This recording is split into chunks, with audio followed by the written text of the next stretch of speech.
ನೆಲಮಂಗಲ ತಾಲೂಕಿನ ಬೋವಿ ಒಡ್ಡರ ಸಂಘದ ವತಿಯಿಂದ ಇಂದು ಪತ್ರಿಕಾಗೋಷ್ಠಿಯನ್ನು ಏರ್ಪಡಿಸಲಾಗಿತ್ತು. ಕಾರ್ಯಕ್ರಮದಲ್ಲಿ ಮಾಜಿ ಶಾಸಕ ಎಂವಿ ನಾಗರಾಜು ಮಾತನಾಡಿ ಹಲವಾರು ವಿಷಯಗಳ ಬಗ್ಗೆ ಸ್ಪಷ್ಟನೆ ನೀಡಿದ್ದಾರೆ. ಇದರ ವಿರುದ್ಧವಾಗಿ ಈ ಜನಾಂಗರಿಗೆಲ್ಲ ಒಗ್ಗೂಡಿಸಿಕೊಂಡು ನಾವು ಒಳ ಮೀಸಲಾತಿಯನ್ನು ಯಾವುದೇ ಕಾರಣಕ್ಕೂ ಮಾಡಬಾರ್ದು.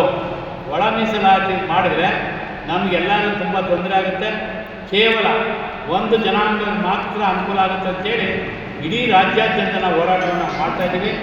ನಾವು ನಾಳೆ 24ನೇ ತಾರೀಕು ಫ್ರೀಡಮ್ ಪಾರ್ಕ್ನಲ್ಲಿ ಬೃಹತ್ ಮೆರವಣಿಗೆಯನ್ನು ನಾವು ವಿಧಾನಸೌಧ ಮುತ್ತಿಗೆ ಹಾಕುವ ಕಾರ್ಯಕ್ರಮವನ್ನು ಹಮ್ಮಿಕೊಂಡಿದ್ದೀವಿ. ಎಲ್ಲ ರಾಜ್ಯಾದ್ಯಂತ ಕರ್ನಾಟಕ ರಾಜ್ಯದ ಈ ಜನಾಂಗಗಳು ಏನು ಲಂಬಾಣಿ, ಕೊರ್ಚ, ಕೊರ್ಮ, ಬೋವಿ ಮತ್ತು ಇತರೆ ವರ್ಗದ 69 ಜನಾಂಗಕ್ಕೆ ಅನ್ಯಾಯ ಆಗಿದೆಯೋ ಅವರೆಲ್ಲರೂ ಸೇರಿಕೊಂಡು ವಿಧಾನಸೌಧ ಮುಖ್ಯ ಹಾಕಬೇಕು ಅಂತ ನಾವು ಮಾಡ್ತಾಯಿದ್ದೀವಿ. ಯಾಕೆ ಅಂತಂದರೆ ಸರ್ಕಾರ ಹೈಕೋರ್ಟ್ ಆರ್ಡರ್ ಸ್ಟೇ ಕೊಟ್ಟಿದೆ. ಏನಂತ ಒಳ ಮೀಸಲಾತಿಯನ್ನು ನೀವೇನಿದ್ರು 15% ಮಾಡಬೇಕು, 50%ಗಿಂತ ಹೆಚ್ಚಿಗೆ ನೀಡಬಾರ್ದು ಅಂತೇಳಿ ಹೈಕೋರ್ಟ್ ಆದೇಶ ಇದೆ.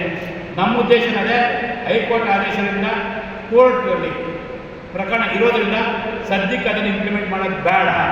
ಒಂದು ಜಾತಿಗೆ ಅನುಕೂಲ ಆಗುತ್ತೆ, ಅದಕ್ಕೋಸ್ಕರ ಅದು ಇಂಪ್ಲಿಮೆಂಟ್ ಮಾಡೋದು ಬೇಡ. ಈ ಒಳ ಮೀಸಲಾತಿಯನ್ನು ಕೋರ್ಟ್ ಆದೇಶ ಆದಮೇಲೆ ಪರಿಶೀಲನೆ ಮಾಡೋಣ.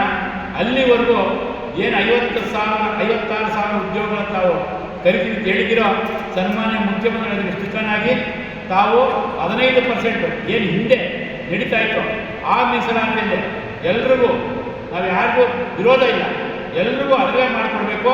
ಮತ್ತು ಅದರಲ್ಲಿ ಒಳ ಮೀಸಲಾತಿಯನ್ನು ಯಾವುದೇ ಕಾರಣಕ್ಕೂ ತರಬಾರ್ದು. ತೊಂದರೆ ನಮ್ಮ ಇಷ್ಟು ಜನಾಂಗಕ್ಕೆ 69 ಜನಾಂಗಕ್ಕೆ ನಮಗೆ ತೊಂದರೆ ಆಗ್ತದೆ.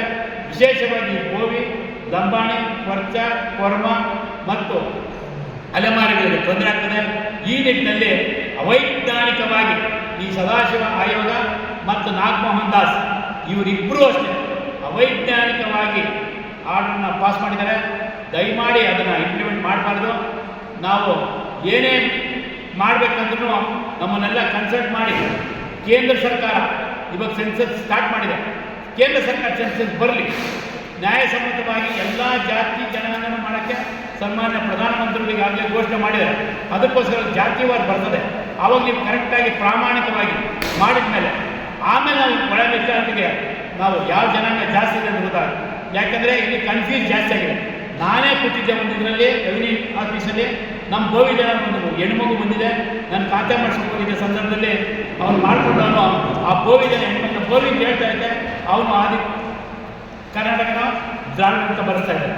ಅಲ್ಲ ನಮ್ಮ ಬೋವಿ ಮೇಲೆ ಅದು ಬರಲ್ಲ, ಅದು ಎರಡಕ್ಕೂ ಬರಲ್ಲ ಅಂತ ಅವಾಗ ಅದು ಹೇಳಿದ್ದಕ್ಕೆ ಸ್ವಲ್ಪ ಆ ರೀತಿ ಜನಾಂಗಗಳನ್ನು ಇವರು ತಪ್ಪು ಮಾಡಿದ್ದಾರೆ, ಕನ್ಫ್ಯೂಸ್ ಮಾಡಿದ್ದಾರೆ.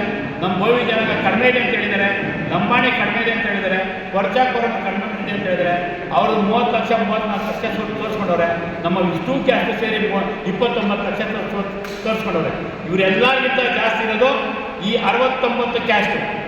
ಏನು ಈ ಎಡಗೈ ಮತ್ತು ಬಲಗೈ ಸಮುದಾಯ ಅಂತ ಏನಿದಾರೋ ಅವರು ಈ ಎಲ್ಲರಿಗಿಂತ ಜಾಸ್ತಿ ಸಮುದಾಯ ಇರೋದು ಈ 69 ಕ್ಯಾಸ್ಟ್ಗಳು. ಸುಮಾರು ನಾವೊಂದು 50 ಲಕ್ಷ ಜನ ನಾವಿದ್ದೀವಿ. ಅವರಿರೋದು 25ರಿಂದ 30 ಸಾವಿರ, ಇವರಿರೋದು 30,000 ಜನ, 30 ಲಕ್ಷ. ಸೊ ಅದರಲ್ಲೂ ಸಹ ಇಲ್ಲಿ ಕನ್ಫ್ಯೂಸ್ ಆಗಿ 4 ಸ್ಟೇಟ್ ಇದೆ.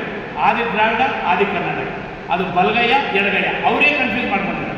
ಅದಕ್ಕೋಸ್ಕರ ಕೇಂದ್ರ ಸರ್ಕಾರ ಈಗ ಸೆನ್ಸಸ್ ಹೆಂಗಿದ್ರು ಏಪ್ರಿಲ್ ಸ್ಟಾರ್ಟ್ ಆಗ್ತದೆ.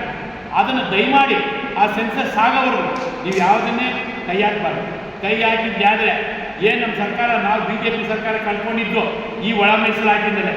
ಇವಾಗಲೂ ನೀವೇನಾದರೂ ಸನ್ಮಾನ್ಯ ಸಿದ್ದರಾಮಯ್ಯ ಸಾಹೇಬ್ರೆ ಇವ್ರ ಮಾತಿಗೇನಾದರೂ ಮನೆ ಕೊಟ್ಟು ನೀವು ಮತ್ತೆ ಇದನ್ನೇನು ನಿಮ್ಮ ಕೋರ್ಟ್ ಆರ್ಡ್ರ್ ಇದೆ, ತಾವೇನು ಭಯ ಪಡಬೇಕಾಗಿಲ್ಲ. ಕೋರ್ಟ್ ಆರ್ಡ್ರ್ ಏನಂತಿದೆ, ಹೈಕೋರ್ಟ್ ಆರ್ಡ್ರು 50% ಒಳಗಡೆ ಮಾಡಿ ಜನಾಂಗಕ್ಕಿರುವ ನಮ್ಮ ಈ ಎಲ್ಲ 101 ಕ್ಯಾಸ್ಟು ಯಾರಿಗೂ ಅನ್ಯಾಯ ಆಗಲ್ಲ. ಅದಕ್ಕೋಸ್ಕರ ಏನು ನೀವು 15% ಹೈಕೋರ್ಟ್ ಆರ್ಡರ್ ಸ್ಟೇ ಮಾಡಿದ್ದೀರೋ ನೀವು 15% ಮಾಡಿ, ನಮ್ದೇನು ಅಭ್ಯರ್ಥಿ ಇಲ್ಲ. ಹಿಂದೆ ಹೇಗಿತ್ತು ಹಂಗೆ ಮಾಡಿ, ನಮ್ದೇನು ಅಭ್ಯರ್ಥಿ ಇಲ್ಲ. ಇಲ್ಲಾಂದರೆ 24ನೇ ತಾರೀಕು ನಾವು ಬೃಹತ್ ಹೋರಾಟ ಹಮ್ಮಿಕೊಂಡಿದ್ದೀವಿ. ಲಕ್ಷಾಂತರ ಜನ ನಾವು ಸೇರ್ತಾ ಇದ್ದೀವಿ ಫ್ರೀಡಮ್ ಪಾರ್ಕಲ್ಲಿ. ಯಾವುದೇ ಕಾರಣಕ್ಕೆ ಅವ್ರಿಗೆ ನೀವು ಮಣಿದಂಗೆ ನೀವು 15% ಮಾಡಬೇಕಂತೇಳಿ ರಾಜ್ಯಾದ್ಯಂತ ಎಲ್ರಿಗೂ ನಾನು ರಿಕ್ವೆಸ್ಟ್ ಮಾಡ್ತಿದ್ದೀನಿ. ಎಲ್ಲ ಗೋವಿ, ಲಂಬಾಣಿ, ಪಂಚಾಕರ್ಮ ನಮ್ಗೆ ಹೇಳಿಲ್ಲ ಇದೆ, ನಮ್ಮ ಪೀಳಿಗೆ ಮತ್ತು ನಮ್ಮ ಮಕ್ಕಳು, ನಮ್ಮ ಮೊಮ್ಮಕ್ಕಳಿಗೆ ರಿಸರ್ವೇಷನ್ ಸಿಕ್ಕಲ್ಲ. ಅದಕ್ಕೋಸ್ಕರ ದಯಮಾಡಿ ನೀವೆಲ್ಲ ವಾಲಂಟಿಯರ್, ನೀವು ನಮ್ಗೆ ಕರೀಲಿಲ್ಲ, ಅದಿಲ್ಲ, ಇದು ನೀವು ವಾಲಂಟಿಯರ್ ಆಗಿ ಫ್ರೀಡಮ್ ಪಾರ್ಕಿಗೆ ಬರಬೇಕು ಅಂತೇಳಿ ನೆಲಮಂಗಲದ ಮತ್ತು ಬೆಂಗಳೂರು ಗ್ರಾಮಾಂತರ, ಬೆಂಗಳೂರಿನ ಗ್ರಾಮಾಂತರ ಮತ್ತು ನೆಲಮಂಗಲ, ಮಾಗಡಿ, ಚನ್ನಪಟ್ಟಣ, ರಾಮನಗರ ಈ ಭಾಗದ ಎಲ್ಲ ಮುಖಂಡರು ನಾನು ಗೋವಿ ಜನಾಂಗ, ಲಂಬಾಣಿ ಜನಾಂಗ, ಪರಿಚಯ ಜನಾಂಗವನ್ನು ನಾನು ರಿಕ್ವೆಸ್ಟ್ ಮಾಡ್ತೇನೆ. ನಾನು ನಿಮ್ಮ ಪಾದಗಳಿಗೆ ನಮಸ್ಕಾರ ಮಾಡ್ತೇನೆ. ನೀವೆಲ್ಲ ಬರಬೇಕು. ಫ್ರೀಡಮ್ ಪಾರ್ಕಲ್ಲಿ ಜನ ಹೆಚ್ಚಿಗೆ ಸೇರಬೇಕು. ಬರೀ ಅವರೇ ಮಾತ್ರ ಸ್ಟ್ರೈಕ್ ಮಾಡಿ ಭಯ ಹುಡ್ಸೋದಲ್ಲ ಸರ್ಕಾರಕ್ಕೆ. ನಾವು ಇದ್ದೀವಿ, ಎಲ್ಲರೂ ಬೇಕು, ಎಲ್ಲ ಜಾತಿಯವರು ಬೇಕು. ನಾವೆಲ್ಲ ಜಾತಿಯನ್ನು ಪ್ರೀತಿ ಮಾಡೋಂಥ ದಯಮಾಡಿ ನಮಗೆ ಅನುಕೂಲ ಮಾಡ್ಕೊಂಡು ಕೊಡಬೇಕು. 50% ಮೇಲೆ ಇರಬಾರ್ದು ಅಂತ ಸ್ಟೇ ಇರೋದ್ರಿಂದ ಒಳ ಮೀಸಲಾತಿ ಜಾರಿನಲ್ಲೇ ಇದೆ. ಆದ್ದರಿಂದ ಒಳ ಮೀಸಲಾತಿ ವಿಚಾರವಾಗಿ ನಾವು ಪ್ರಸ್ತಾಪನೆ ಮಾಡಬಾರ್ದು. ಈ ಒಳ ಮೀಸಲಾತಿಯನ್ನೇ ಜಾರಿಗೆ ತರಬೇಕು ಅಂತ ಹೇಳ್ಬಿಟ್ಟು ಎಡಗೈ ಸಂಬಂಧಿತ ಜಾತಿಗಳು ಈಗೇನು 56,000 ಚಿಲ್ಲರೆ ಉದ್ಯೋಗಗಳನ್ನು ನೇಮಕಾತಿ ಮಾಡಬೇಕು ಅಂತ ಹೇಳ್ತಾ ಇದ್ದಾರೆ. ಆ 56,000 ಹುದ್ದೆಗಳನ್ನು 15% ಅದರಲ್ಲಿ ನೀವು ಒಳ ಮೀಸಲಾತಿಯನ್ನು ಜಾರಿಗೆ ತನ್ನಿ ಅನ್ನೋದ್ರದ್ದು ಈ ನಮ್ಮ ಒಟ್ಟಾರೆ ಈ ಒಂದು ಹೋರಾಟದ ಮುಖ್ಯ ಉದ್ದೇಶ.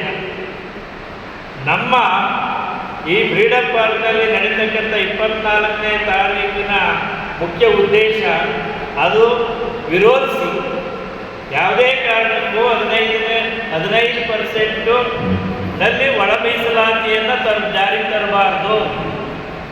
ಮತ್ತು ಈ 15% ಎಲ್ಲ ವರ್ಗದವ್ರಿಗೂ ನಾವು ಸಮಾನವಾಗಿ ಹಂಚಬೇಕು, ನಮಗೆ ನ್ಯಾಯ ದೊರಕಿಸಿಕೊಡಬೇಕು. ಅದು ಎಂದು ಹೇಳಿ ದೊರಕಿಸಿಕೊಡದೆ ಹೋದರೆ ನಾವು ಉಗ್ರ ಹೋರಾಟವನ್ನು ಮಾಡ್ತೇವೆ ಅಂತ ಗೋವಿ, ಲಂಬಾಣಿ, ವರಚ, ವರ್ಮ ಸಂಬಂಧಿತ ಜಾತಿಗಳ ಮುಖ್ಯ ಹೋರಾಟ ಮೀಸಲಾತಿ ಸಂರಕ್ಷಣಾ ಸಮಿತಿ ವತಿಯಿಂದ ಈ ಒಂದು ಹೋರಾಟ ನಡೆಸ್ತಾ ಇದೆ. ಸಂದರ್ಭದಲ್ಲಿ ಸಂಘದ ಸದಸ್ಯರಾದ ಡಾಕ್ಟರ್ ಚೌಡಯ್ಯ, ಮಾರುತಿ, ಪಾಪ ಬೋವಿಪಳ್ಳ ವೆಂಕಟೇಶ್, ರಾಜಣ್ಣ ವನ್ಗಂಗನಪಳ್ಳ, ತಿಮ್ಮರಾಜು, ಚಿಕ್ಕಣ್ಣ ಮಹಾದೀಪುರ ಮತ್ತಿತರ ಸದಸ್ಯರು ಹಾಜರಿದ್ದರು. ನೆನ್ಮಂಗಲ ಸುದ್ದಿಗಾಗಿ ಲಕ್ಷ್ಮಣ್ ಮಂಡಿಗೆರೆ.